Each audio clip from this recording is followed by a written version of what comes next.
Our speaker, Thea, from the Philippines, has managed to join us a little bit early. So can we welcome Thea? Well, good evening, Thea. It's not good morning. Happy International Day's evening. Thank you. Yeah, happy International Women's Day or evening to you. Yeah, thank you for accommodating. I was going to say my schedule, but my children's schedule. They're happily in bed. So thank you very much for that.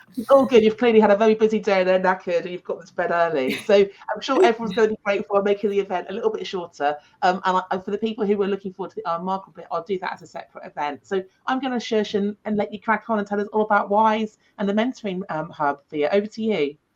Thanks so much. Yeah, so I've got sort of 10 minutes and really I wanted to speak about the power of mentorship and the journey that I, as a co-founder of WISE and the co-director of the Mentorship Hub, have been on with this. And hopefully some of that will resonate with the audience today. So if you could click onto the next slide for me. I was made aware of this quote actually just within the last week from a DIJ consultant that we've been working with at my school at British School Manila in the Philippines. And it just really hit me when I read it. It says, "Our job is too difficult and too beautiful to be done alone," by a kind of early educator, early education specialist. And it just really hit me, and I thought about what that meant as an educator. I thought that what that meant as a woman, as a mother, and it just really, really spoke to me. And it hit me, I think, most deeply because quite often in my own journey as a female leader in international schools in particular, maybe less so in the UK, but certainly internationally, I did feel quite alone in that journey. I am still the only woman on senior leadership team in the senior school at my school.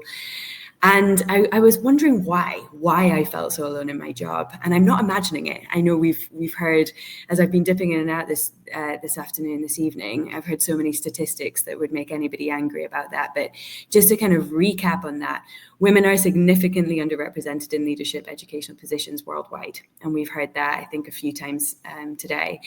75% of general educators in schools worldwide who identify as women are teachers, right? 75% of teachers identify as women.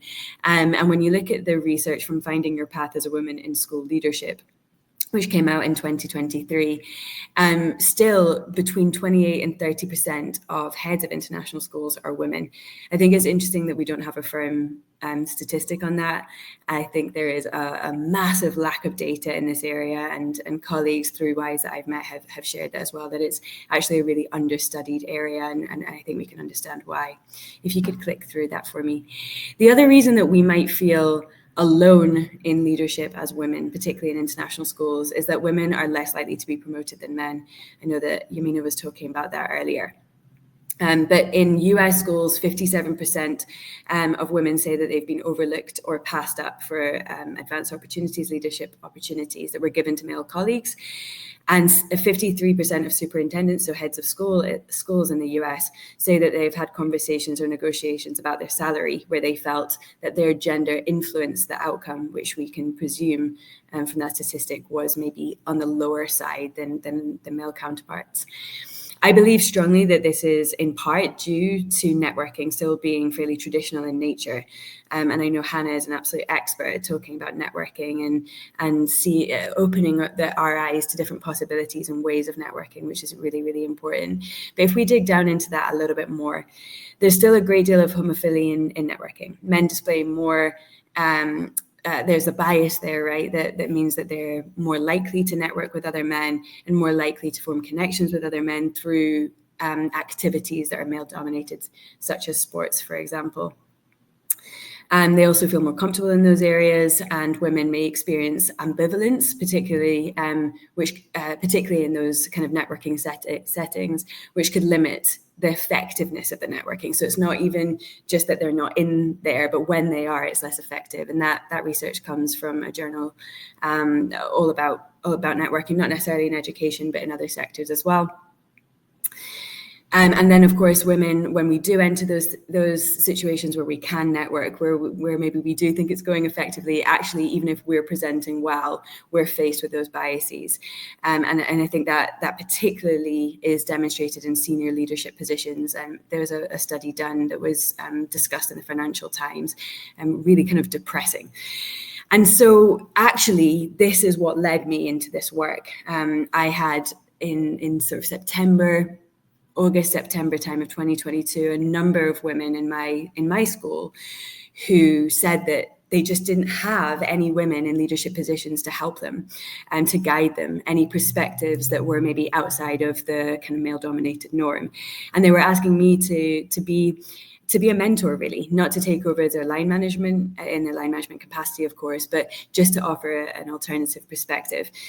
And at first I started having those conversations with them. And then I realized that actually, if these women are coming to me and asking for support, I need to do more than just meet them once every few weeks for coffee. I needed to build a structure and a system that could support them. And that's how WISE came to be. I reached out to our head of primary at BSM. She was relatively new at the time, Katie Tomlinson, who's one of my absolute heroes and a personal mentor of mine now, and said, hey, do you have any contacts? What can we do about this?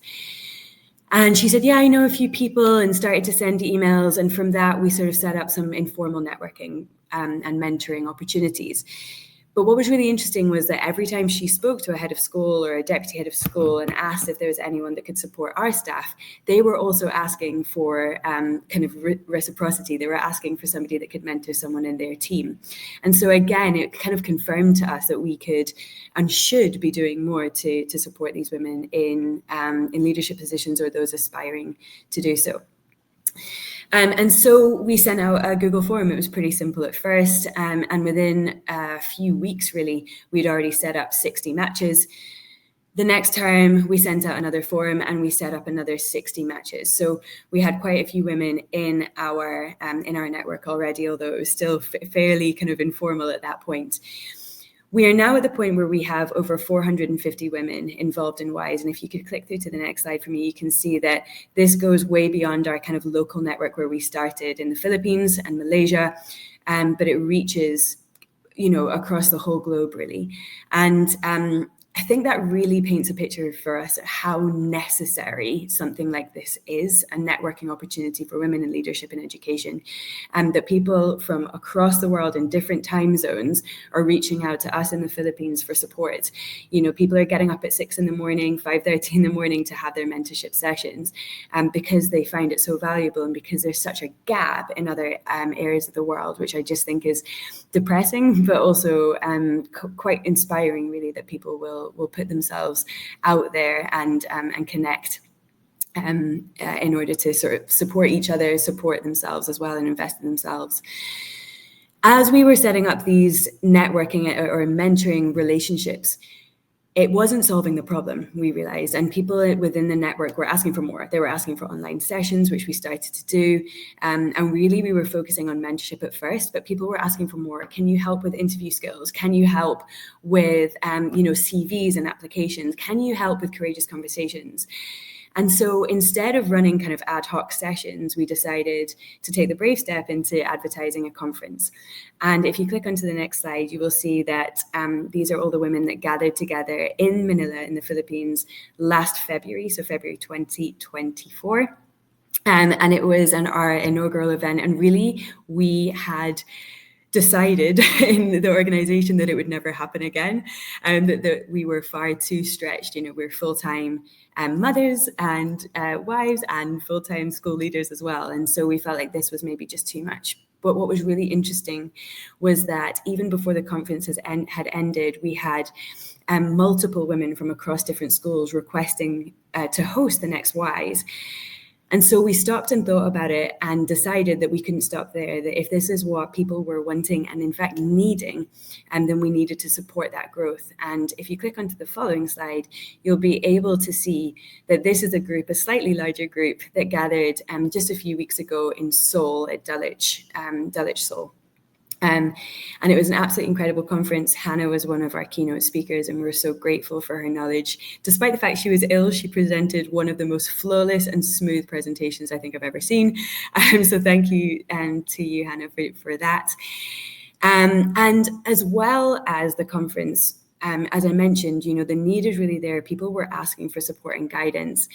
we know that just a one-off event is not going to change anything. And so along with the conference organization, we have other aspects of WISE which have really kind of been formalized in the last few months. We now have an advisory board, which is made up of a really diverse group of women with really different levels of experience and different types of experience, not only because of their identity and positions within school, but also just in terms of all the different projects that they've been involved in outside. And we were able to agree on our final kind of WISE mission, which if you click to the next slide, you will see that we really are focusing on promoting equity, not only for women in international schools, but really looking at intersectional identities, which I think is so amazing that so many of these women today, as part of today's event, have focused on that as well. I think we absolutely must see that we must look, or we can't look at equity in silos, that when we move towards equity, when we center equity, it is absolutely, and it absolutely must be, to promote the equity of all minoritized and underestimated groups. And so WISE now is not just a conference, as I said, but we are also looking to develop frameworks and guidance around issues that affect women and others, but really focusing on women and non-binary and trans folks. We're looking to, there's a group focusing, for example, on the menopause at the moment, and making sure that we've got a kind of adaptable menopause policy, which particularly international schools can put into place, because there tends to be very little understanding or systematic response to that in international schools. And we're looking for other working parties to begin. So, for example, the next one, we're going to be thinking about how to remove barriers for girls and women engaging in sport and exercise, which is really exciting. We're also looking really to make sure that we have a lot of student-facing events and student-facing projects. I think Be Her Lead sounds absolutely incredible, and maybe following on in their footsteps, really, in setting up listening parties and safe spaces for girls to work together to promote or to work on their own mental health and well-being. And there's lots of other things that are going on within WISE that are just so exciting. So if you are interested in getting involved, please visit our website and sign up to become a member. You'll be able to engage with our online sessions, come to the conference and get a special rate, and see all of the wonderful work that all the volunteers, I should say that these are all volunteers in the advisory board, but also the women that are leading the working parties. So just inspiring to be surrounded by these incredible people. What was really clear to us, however, was that mentorship within WISE was simply unsustainable. We were spending hours literally every day responding to emails and prompting mentors and mentees to connect with one another, guiding people, responding to needs. And so we made quite a bold and quite a scary step, really, to separate mentorship from WISE. And we took it as a private venture. And really that is to support paying somebody for the administrative, I'm so sorry if you can hear my son in the background, administrative role, in order to make sure that it is sustainable and can grow in the way that we had hoped it would. Excuse me for 1 second. Sorry about that. And so the Mentorship Hub was born from that decision. If you could click onto the next slide for me, please. Our aim is really to create connections between women educators to support, motivate, and achieve extraordinary success. And we really see that as individual success as well as for your kind of institution. And of course, moving forward for students, and also just greater societal success as well. We really think that gender equity is not only in service of women and girls, but actually everybody. I think we can all agree that nobody benefits from the very kind of strict understanding of gender binary these days, and you just have to look at the rate of mental health illness amongst men to understand that. And so we're doing what we can. We're accelerating action, to use today's theme, to really benefit all of society in the small way that we can.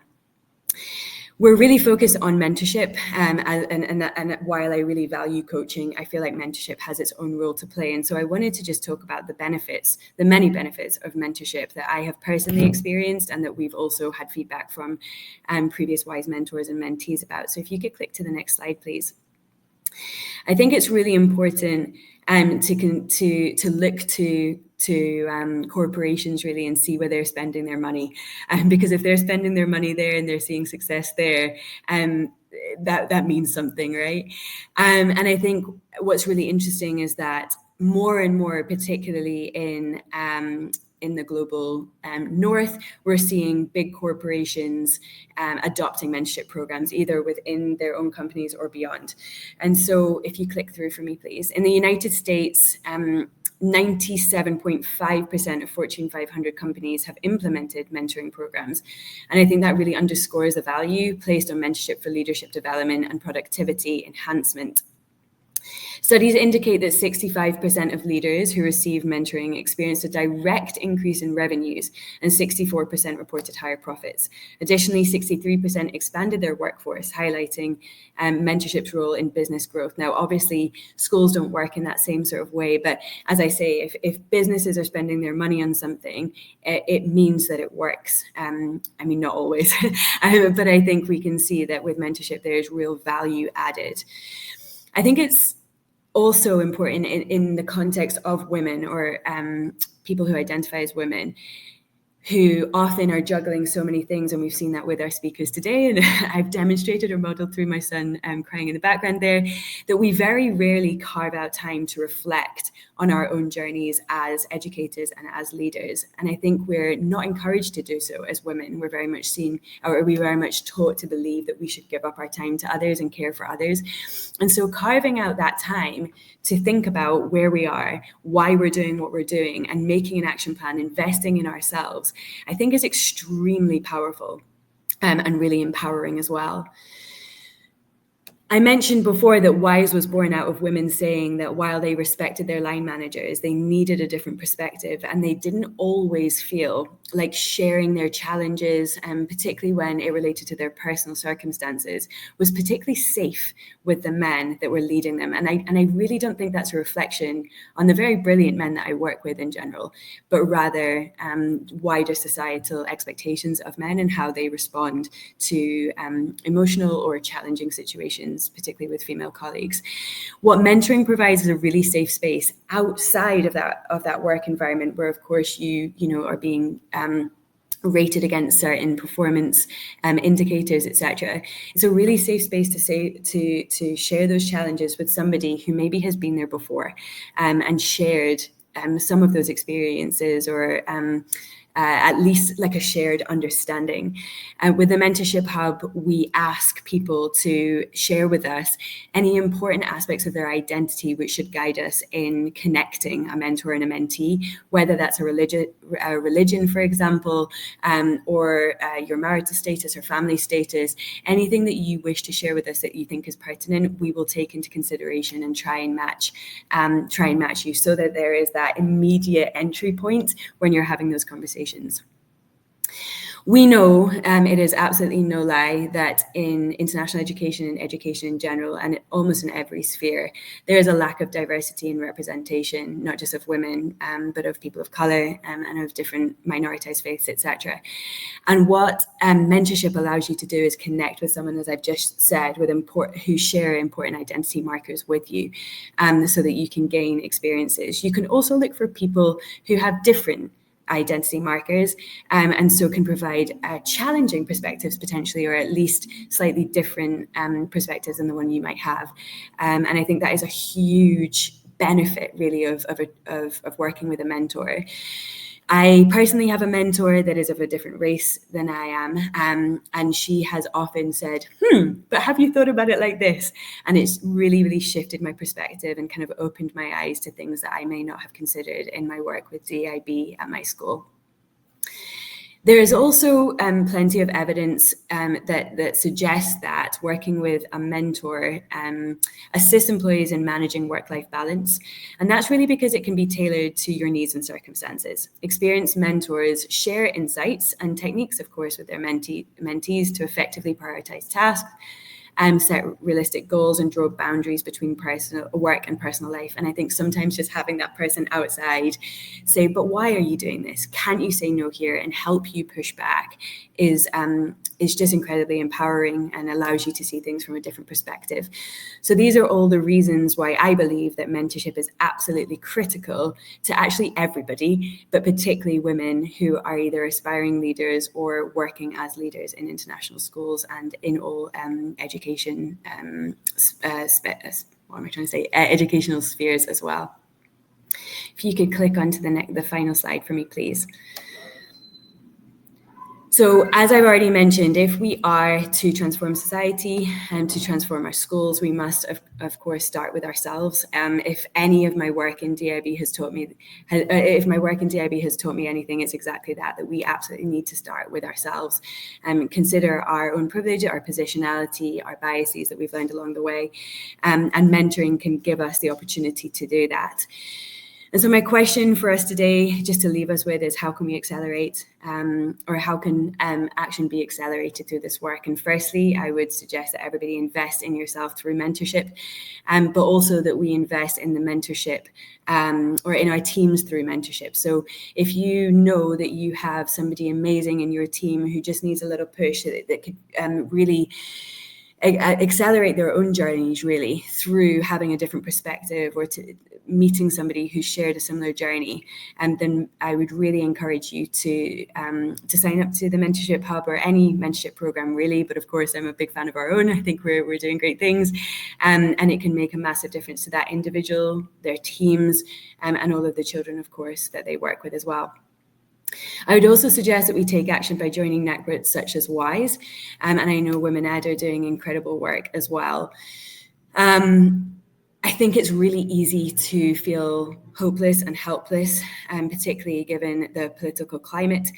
And being involved and connecting with people who have a similar goal, who have equity and belonging at the center of what they're doing, is just incredibly empowering, reassuring, and gives you the strength really to get up in the morning and to break down, dismantle, and then rebuild systems of equity.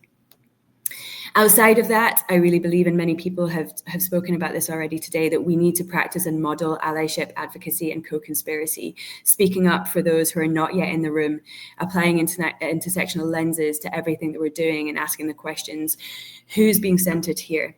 Whose voices are we not hearing or are not hearing loud enough? And if we're all practicing and modeling that, hopefully we can bring men and boys into the fold as well so that we can all work towards equity. Thank you so much for your time today. Hannah. Thank you so much for joining us. Brilliant work that you and Katie have initiated. And I really empathise with the simultaneous joy and overwhelm of doing a brilliant event and then having so many social media notifications and emails and shouts and offers. So when I caught up with Katie out and so on, spoke to you, I like, it's amazing, but it's also it's like a second job, isn't it? So I really feel the pain. So I think you've been very pragmatic in separating it out and doing those two different strands early on before it gets too kind of messy.